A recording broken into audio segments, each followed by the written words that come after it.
ایک ربیع الاول سے 12 ربیع الاول تک جو بندہ حضور نبی کریم صلی اللہ علیہ وآلہ وسلم کی خدمت میں یہ روحانی تحفے پیش کرتا ہے تو اللہ تعالیٰ اس کے پچھلے تمام گناہ معاف فرما دیتا ہے، اسے دنیا ہی میں جنتی ہونے کی بشارت دیتا ہے اور اس کے دل کو نور ایمان سے روشن کر دیتا ہے۔ یہ وہ تحفے ہیں جن کی برکت سے بندے کی عمر بڑھ جاتی ہے، رزق میں اضافہ ہوتا ہے اور رکی ہوئی دعائیں قبول ہوتی ہیں اور اللہ تعالیٰ اسے محبوب بنا لیتا ہے، اس کے ہر چھوٹے بڑے عمل کو قبولیت ملتی ہے، جو مانگے عطا ہوتا ہے۔ حتیٰ کہ اگر کوئی بندہ زنا جیسے بڑے گناہ میں مبتلا رہا ہو تو اللہ تعالیٰ اسے گناہوں سے ایسے پاک کر دیتا ہے جیسے آج ہی پیدا ہوا ہو۔ بسم اللہ الرحمن الرحیم۔ السلام علیکم ورحمۃ اللہ۔ محترم ناظرین، ربیع الاول کا مہینہ اسلامی تاریخ کا سب سے حسین اور بابرکت مہینہ ہے۔ یہ وہ مہینہ ہے جس میں اللہ تعالیٰ نے اپنی سب سے بڑی نعمت اپنے حبیب وجہ تخلیق کائنات، تاجدار کائنات، فخر موجودات حضرت محمد مصطفیٰ صلی اللہ علیہ وآلہ وسلم کو اس دنیا میں مبعوث فرمایا۔ یہ وہ دن ہے جسے اللہ تعالیٰ نے اہل ایمان کے لیے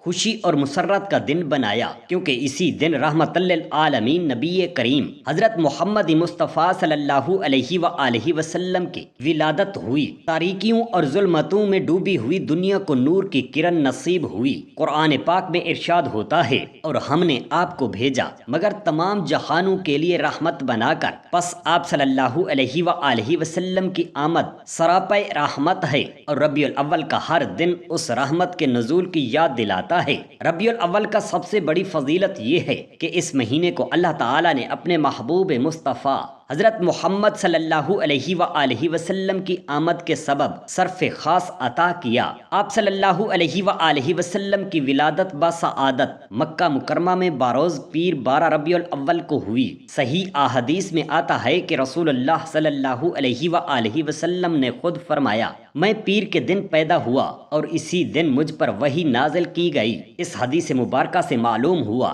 کہ آپ صلی اللہ علیہ وآلہ وسلم کی ولادت کا دن اہل ایمان کے لیے عظیم نعمت اور یادگار دن ہے۔ جب سیدہ آمنہ رضی اللہ تعالی عنہا نے رسول اللہ صلی اللہ علیہ وآلہ وسلم کو جنم دیا تو اس وقت کئی عجیب و غریب معجزات رونما ہوئے جو اس بات کی گواہی دیتے تھے کہ یہ ولادت عام نہیں بلکہ نبی آخر الزماں حضرت محمد مصطفیٰ صلی اللہ علیہ وآلہ وسلم کی ولادت ہے۔ روایات میں آتا ہے کہ سیدہ آمنہ رضی اللہ تعالی عنہا فرماتی ہیں، جب آپ صلی اللہ علیہ وآلہ وسلم کی ولادت ہوئی تو میرے سامنے ایک نور ظاہر ہوا جس کی روشنی میں مجھے شام کے محلات دکھائی دیے۔ مسند احمد کی روایت میں حضرت عبادہ بن صامت رضی اللہ تعالی عنہ فرماتے ہیں، یہ نور اس بات کا اعلان تھا کہ نبی آخر الزماں حضرت محمد صلی اللہ علیہ وآلہ وسلم کی رسالت صرف عرب کے لیے نہیں بلکہ ساری دنیا کے لیے ہے۔ اسی ولادت بسعادت کے موقع پر وہ عجیب نشانیاں ظاہر ہوئیں جو دنیا کے کسی اور بچے کی ولادت کے وقت نہیں ہوئیں۔ تاریخ میں مذکور ہے کہ اسی رات فارس کے بادشاہ نوشیروان کے محل کے 14 کنگرے زمین بوس ہو گئے، جو اس بات کی علامت تھی کہ اب باطل سلطنتوں کے زوال اور اسلام کے عروج کا زمانہ قریب ہے۔ اسی رات فارس کی مقدس آگ جو 1000 برس سے مسلسل جلتی آ رہی تھی وہ بجھ گئی اور ساوا کے مشہور دریا کا پانی خشک ہو گیا۔ یہ سب اشارے تھے کہ باطل مذاہب و عقائد مٹنے والے ہیں اور اللہ تعالیٰ کی توحید کا پرچم بلند ہونے والا ہے۔ سیدہ آمنہ رضی اللہ تعالی عنہا نے فرمایا، جب میں نے آپ صلی اللہ علیہ وآلہ وسلم کو جنم دیا تو آپ سجدے میں تھے اور آسمان کی طرف ہاتھ اٹھائے ہوئے دعا کر رہے تھے۔ یہ منظر اس بات کی نشانی تھا کہ آپ صلی اللہ علیہ وآلہ وسلم دنیا میں آتے ہی توحید کا پیغام لے کر آئے ہیں۔ ربیع الاول کا مہینہ ہمیں یہ یاد دلاتا ہے کہ یہ صرف ولادت کا مہینہ نہیں بلکہ تبدیلی کا مہینہ ہے۔ جیسے دنیا کی تقدیر بدل گئی، ظلمتیں چھٹ گئیں، نور پھیل گیا، ہمیں بھی چاہیے کہ اس مہینے میں اپنی زندگیوں میں انقلاب لائیں، برائیوں سے توبہ کریں، نیکیوں کو اپنائیں، حضور نبی کریم صلی اللہ علیہ وآلہ وسلم کی سنتوں کو کو زندہ کریں اور کثرت سے درود و سلام پڑھیں، کیونکہ آپ صلی اللہ علیہ وآلہ وسلم نے فرمایا جو مجھ پر ایک مرتبہ درود بھیجتا ہے اللہ تعالیٰ اس پر 10 رحمتیں نازل فرماتا ہے۔ ربیع الاول کا ہر دن ہمارے لیے یہ پیغام لے کر آتا ہے کہ ہم اپنی زندگیوں کو سیرت النبی صلی اللہ علیہ وآلہ وسلم کے مطابق ڈھالیں۔ آپ صلی اللہ علیہ وآلہ وسلم کی ولادت وہ نقطہ آغاز ہے جس نے دنیا کو تاریکی سے نکال کر نور میں بدل دیا۔ پس ہمیں چاہیے کہ ان مبارک دنوں میں نہ صرف خوشی منائیں بلکہ اپنی زندگی میں بھی وہ نور داخل کریں جو آپ صلی اللہ علیہ وآلہ وسلم لے کر آئے تھے۔ اس مہینے میں سب سے اہم عمل یہ ہے کہ ہم قرآن پاک کی تلاوت کریں، کیونکہ یہی وہ کتاب ہے جو حضور اقدس صلی اللہ علیہ وآلہ وسلم پر نازل ہوئی اور جس کے ذریعے انسانیت کو ہدایت ملی۔ رسول اللہ صلی اللہ علیہ وآلہ وسلم نے فرمایا تم میں بہترین شخص وہ ہے جو قرآن سیکھے اور دوسروں کو سکھائے۔ اسی طرح ربیع الاول میں ہمیں نماز کی پابندی کو مضبوطی سے اپنانا چاہیے، کیونکہ نماز دین کا ستون ہے۔ حضور نبی کریم صلی اللہ علیہ وآلہ وسلم نے فرمایا نماز دین کا ستون ہے، جس نے اسے قائم کیا اس نے دین کو قائم کیا اور جس نے اسے ترک کیا اس نے دین کو گرایا۔ اس مہینے میں ہمیں صدقہ و خیرات بڑھانی چاہیے، کیونکہ آپ صلی اللہ علیہ وآلہ وسلم نے ہمیشہ غریبوں اور مسکینوں کی مدد فرمائی۔ حضور اقدس صلی اللہ علیہ وآلہ وسلم کا ارشاد مبارک ہے صدقہ گناہ کو ایسے بجھاتا ہے جیسے پانی آگ کو بجھاتا ہے۔ اسی طرح ہمیں صلہ رحمی کرنی چاہیے، رشتہ داروں سے تعلقات جوڑنے چاہیے، کیونکہ آپ صلی اللہ علیہ وآلہ وسلم نے فرمایا جو چاہے کہ اس کا رزق بڑھایا جائے اور اس کی لمبی عمر ہو جائے تو اسے چاہیے کہ صلہ رحمی کرے۔ اس مہینے میں ہمیں خاص طور پر اپنے والدین کی خدمت اور ادب میں لگ جانا چاہیے، کیونکہ قرآن حکیم میں حکم ہے اور والدین کے ساتھ بھلائی کرو۔ ربیع الاول ہمیں یہ پیغام دیتا ہے کہ ہم اپنے گھروں کو سنت نبوی صلی اللہ علیہ وآلہ وسلم سے آباد کریں، اپنی زبان کو جھوٹ، غیبت اور گناہوں سے بچائیں، اپنے دل کو حسد اور کینہ سے پاک کریں اور اپنی زندگی کو محبت، خلوص اور ایثار سے بھر دیں،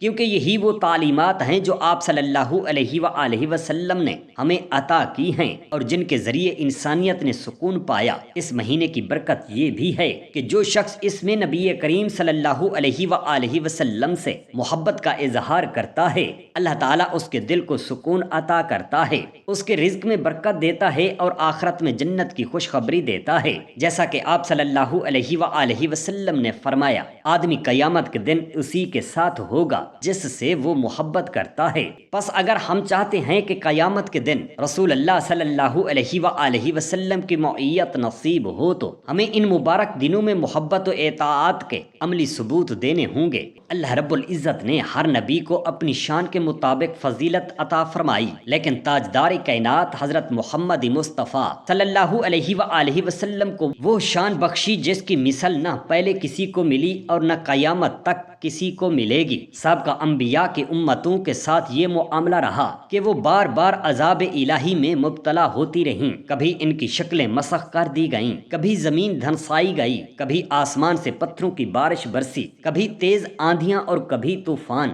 ان پر عذاب ایسے آیا کہ ان کے بدن، دل اور روحیں لرز اٹھیں۔ بارش ان پر اچانک عذاب کی صورت میں نازل ہوتی اور ان کے لیے کوئی خبر نہ ہوتی، لیکن میرے آقا کریم صلی اللہ علیہ وآلہ وسلم کی یہ شان ہے کہ آپ کی امت کے لیے اللہ تعالیٰ نے عذاب کو اٹھا لیا۔ بارش اب امت کے لیے عذاب نہیں بلکہ رحمت ہے۔ بارش سے پہلے بادل جمع ہوتے ہیں، گرج چمک کی آواز آتی ہے اور پھر بارش برستی ہے تاکہ بندہ پہلے ہی سمجھ لے کہ یہ اللہ کی نشانی ہے۔ یہ عذاب نہیں بلکہ زندگی کے لیے رحمت ہے۔ پہلی امتوں میں عبادت کے لیے مخصوص مقامات مقرر کیے گئے تھے، بیت المقدس، معابد اور ہیکل، وہاں جا کر عبادت ہوتی تھی اور ان کے لیے زمین کا ہر ٹکڑا پاک نہ تھا، لیکن اللہ نے امت محمدیہ پر خاص کرم فرمایا کہ پوری زمین کو پاک اور مسجد بنا دیا۔ چنانچہ رسول اللہ صلی اللہ علیہ وآلہ وسلم نے فرمایا میرے لیے زمین کو مسجد اور پاک کر دیا گیا ہے، اس لیے میری امت میں سے جو شخص جہاں بھی نماز کا وقت پائے وہیں وہیں نماز پڑھ لے۔ یہ وہ خصوصیت ہے جو کسی اور امت کو نصیب نہ ہوئی۔ پہلی امتوں میں عبادت کے اوقات طویل اور سخت تھے، کوئی 40 دن کا روزہ رکھتا، کوئی برسوں کا مجاہدہ کرتا، کوئی 1000 رکعتیں پڑھنے کے بعد مقبولیت پاتا، لیکن اللہ تعالیٰ نے امت محمدیہ پر آسانی فرمائی، 5 وقت کی نماز فرض کی، لیکن ان کے ثواب کو 50 نمازوں کے برابر فرما دیا۔ ایک دن کے چند گھنٹوں کے روزے رکھو تو سالوں کے روزوں کا ثواب دیا جاتا ہے۔ ایک رات کے قیام میں لیلۃ القدر جیسی رات عطا کی گئی، جس کی عبادت 1000 مہینوں یعنی 83 برس سے زیادہ کی عبادت سے بہتر ہے۔ یہ سب میرے آقا کریم صلی اللہ علیہ وآلہ وسلم کے وسیلے اور برکت سے ملا۔ پہلی امتوں کو گناہوں پر فوراً پکڑ لیا جاتا، اگر کوئی حرام کھاتا تو آسمان سے آگ آ کر اسے جلا دیتی، اگر کسی نے خیانت کی تو زمین پھٹ جاتی اور وہ اس میں سما جاتا، لیکن امت محمدیہ کے ساتھ یہ کرم کیا گیا کہ ان کے گناہ معاف کر دیے جاتے ہیں اگر وہ توبہ کر لیں۔ بلکہ نبی کریم صلی اللہ علیہ وآلہ وسلم نے فرمایا، میری امت کے سب لوگ بخش دیے جائیں گے سوائے زہر کرنے والوں کے۔ ایک اور روایت میں آتا ہے، میری امت میں سے جس نے کوئی برائی کی اور پھر توبہ کر لی تو اللہ تعالیٰ اس کی توبہ قبول فرماتا ہے۔ پہلی امتوں کو ان کے اعمال کے بدلے میں سخت حساب کا سامنا ہوتا، لیکن امت محمدیہ کے لیے یہ فضیلت ہے کہ ایک نیکی کرو تو 10 سے 700 گنا تک ثواب دیا جاتا ہے، اور برائی کرو تو صرف 1 لکھی جاتی ہے۔ یہ بھی میرے مصطفیٰ کریم صلی اللہ علیہ وآلہ وسلم کی شان کا فیض ہے۔ پہلی امتوں میں اگر کوئی ناپاک ہو جاتا تو پانی نہ ملنے پر عبادت نہ کر سکتا، لیکن امت محمدیہ کو تیمم کی سہولت دی گئی تاکہ وہ جہاں بھی ہوں اللہ کو یاد کریں۔ پہلی امتوں کے گناہوں کی صورت میں ہی رہتے، لیکن اس امت کو یہ عظمت ملی کہ جب بندہ سچے دل سے توبہ کرے تو اس کے گناہ نیکیوں میں بدل دیے جاتے ہیں، جیسا کہ قرآن حکیم میں ہے، سوائے ان لوگوں کے جو توبہ کریں، ایمان لائیں اور نیک عمل کریں تو اللہ ان کی برائیوں کو نیکیوں میں بدل دیتا ہے۔ یہ سب میرے نبی کریم صلی اللہ علیہ وآلہ وسلم کی شان ہے کہ آپ کی امت کو سہولت، آسانی، رحمت، مغفرت اور برکت عطا ہوئی۔ اللہ تعالیٰ نے عذاب ہٹا لیا، زمین کو مسجد بنا دیا، تھوڑی عبادت پر زیادہ ثواب عطا کیا اور توبہ پر گناہوں کو نیکیوں میں بدل دیا۔ یہی وجہ ہے کہ قیامت کے دن بھی آپ صلی اللہ علیہ وآلہ وسلم اپنی امت کے شفیع ہوں گے، جب سب نبی کہیں گے نفسی نفسی، میرا آقا کریم صلی اللہ علیہ وآلہ وسلم کہیں گے یا رب امتی امتی۔ محترم ناظرین، 1 ربیع الاول سے 12 ربیع الاول تک جو بندہ حضور نبی کریم صلی اللہ علیہ وآلہ وسلم کی خدمت اقدس میں یہ روحانی تحفے پیش کرتا ہے کہ اپنی زندگیوں کو گناہوں سے پاک کرے اور نیکیوں سے سجائے تو اللہ تعالیٰ اس کے پچھلے تمام گناہ معاف فرما دیتا ہے، اسے دنیا میں ہی جنتی ہونے کی بشارت دیتا ہے اور اس کے دل کو نور ایمان سے روشن کر دیتا ہے۔ یہ دن وہ ہیں جن میں بندے کے ہر چھوٹے بڑے عمل کو قبولیت ملتی ہے اور اس کے دل میں تبدیلی پیدا ہوتی ہے۔ اگر کوئی بندہ زنا جیسے بڑے گناہ میں مبتلا رہا ہو اور ان دنوں میں اپنے رب کے حضور سچی توبہ کر لے، آئندہ پاکیزگی اور عفت کی زندگی گزارنے کا عزم کر لے تو اللہ تعالیٰ اسے گناہوں سے ایسے پاک کر دیتا ہے جیسے آج ہی پیدا ہوا ہو۔ حضرت عبداللہ بن مسعود رضی اللہ تعالیٰ عنہ روایت کرتے ہیں کہ رسول کریم صلی اللہ علیہ وآلہ وسلم نے فرمایا، توبہ کرنے والا گناہ سے ایسے پاک ہو جاتا ہے جیسے اس نے کبھی گناہ کیے ہی نہ ہوں۔ اگر کوئی برا کام کرتا ہو، جھوٹ بولتا ہو، دھوکہ دیتا ہو، ظلم کرتا ہو اور دلوں کو توڑتا رہا ہو اور اب ان دنوں میں توبہ کر کے سیدھی راہ پر آ جائے تو اللہ تعالیٰ اس کے گناہوں کو نیکیوں میں بدل دیتا ہے، جیسا کہ قرآن حکیم میں اللہ تعالیٰ ارشاد فرماتا ہے، سوائے ان لوگوں کے جو توبہ کریں، ایمان لے آئیں اور نیک عمل کریں تو اللہ تعالیٰ ان کی برائیوں کو نیکیوں سے بدل دیتا ہے۔ اگر کوئی بندہ اپنے ہمسائیوں کے ساتھ برا سلوک کرتا رہا ہو اور اب ان دنوں میں ان کے ساتھ اچھا رویہ اختیار کرے، ان کا خیال رکھے، ان کے ساتھ عدل اور محبت سے پیش آئے تو اللہ تعالیٰ اسے اپنی رحمت کے سائے میں لے لیتا ہے۔ حضرت عبداللہ بن عمر رضی اللہ تعالیٰ عنہما روایت کرتے ہیں کہ رسول اللہ صلی اللہ علیہ وآلہ وسلم نے فرمایا، جبرائیل مجھے برابر ہمسائے کے حق کے بارے میں وصیت کرتے رہے، یہاں تک کہ مجھے گمان ہوا کہ وہ ہمسائے کو وارث نہ بنا دیں۔ اگر کوئی بندہ قرآن حکیم کی تلاوت سے غافل رہا ہو اور اب ان دنوں میں قرآن پاک پڑھنے کا اہتمام شروع کر دے تو اللہ تعالیٰ اس کے دل کو سکون عطا کرتا ہے اور اس کی زندگی کو نورانی کر دیتا ہے۔ حضرت عبداللہ بن مسعود رضی اللہ تعالیٰ عنہ روایت روایت کرتے ہیں کہ رسول اللہ صلی اللہ علیہ وآلہ وسلم نے فرمایا، جو شخص قرآن کے ایک حرف کی تلاوت کرے گا اسے ایک نیکی ملے گی اور ہر نیکی 10 گنا بڑھا دی جاتی ہے۔ اگر کوئی بندہ نماز کو چھوڑتا رہا ہو اور اب ان دنوں میں 5 وقت کی نماز ادا کرنے لگے تو اللہ تعالیٰ اسے اپنی امان میں لے لیتا ہے اور اس کے گناہوں کو معاف کر دیتا ہے۔ حضرت عثمان بن عفان رضی اللہ تعالیٰ عنہ روایت کرتے ہیں کہ رسول اللہ صلی اللہ علیہ وآلہ وسلم نے فرمایا، نماز انسان کے دین کا ستون ہے، جس نے نماز قائم کی اس نے دین کو قائم کیا اور جس نے اسے چھوڑ دیا اس نے دین کو گرا دیا۔ اگر کوئی شخص والدین کا نافرمان رہا ہو اور اب ان دنوں میں ان کی خدمت، عزت اور ادب شروع کر دے تو اللہ تعالیٰ اس کے رزق میں برکت اور عمر میں اضافہ عطا فرماتا ہے۔ حضرت عبداللہ بن عمر رضی اللہ تعالیٰ عنہما روایت کرتے ہیں کہ رسول اللہ صلی اللہ علیہ وآلہ وسلم نے فرمایا، والدین کی رضا اللہ کی رضا ہے اور والدین کی ناراضگی اللہ کی ناراضگی ہے۔ اگر کوئی صلہ رحمی سے غافل رہا ہو اور اب ان دنوں میں اپنے رشتہ داروں کے ساتھ حسن سلوک اور تعلق جوڑنے لگے تو اللہ تعالیٰ اس کے رزق میں کشادگی اور عمر میں برکت عطا فرماتا ہے۔ حضرت انس بن مالک رضی اللہ تعالیٰ عنہ روایت کرتے ہیں کہ رسول اللہ صلی اللہ علیہ وآلہ وسلم نے فرمایا، جو چاہتا ہے کہ اس کا رزق کشادہ ہو اور اس کی عمر دراز ہو تو وہ صلہ رحمی کرے۔ اگر کوئی بندہ یتیموں اور مسکینوں سے بے رخی کرتا رہا ہو اور اب ان دنوں میں ان کی مدد اور کفالت شروع کر دے تو اللہ تعالیٰ اس کے درجات بلند فرما دیتا ہے۔ حضرت ساحل بن سعد رضی اللہ تعالیٰ عنہ روایت کرتے ہیں کہ رسول اللہ صلی اللہ علیہ وآلہ وسلم نے فرمایا، میں اور یتیم کی کفالت کرنے والا جنت میں اس طرح ہوں گے جیسے یہ 2 انگلیاں۔ اے ابن آدم، کیا تو نے کبھی غور کیا کہ جب تو نے پہلی بار گناہ کیا تو میں نے تجھے فوراً پکڑ نہ لیا بلکہ تجھ پر پردہ ڈال دیا تاکہ لوگ تجھے ذلیل نہ کریں۔ تو نے دوبارہ خطا کی، میں نے پھر بھی ڈھانپ دیا، یہاں تک کہ تو نے بار بار میرے حکم توڑنے اور میں نے بار بار تجھے ڈھانپ لیا۔ کیا تو جانتا ہے کیوں؟ اس لیے کہ تو اس محبوب نبی پاک صلی اللہ علیہ وآلہ وسلم کی امت ہے جن کے لیے میں نے عرش کو مزین کیا، جن کے لیے میں نے جنت کے باغات کو آراستہ کیا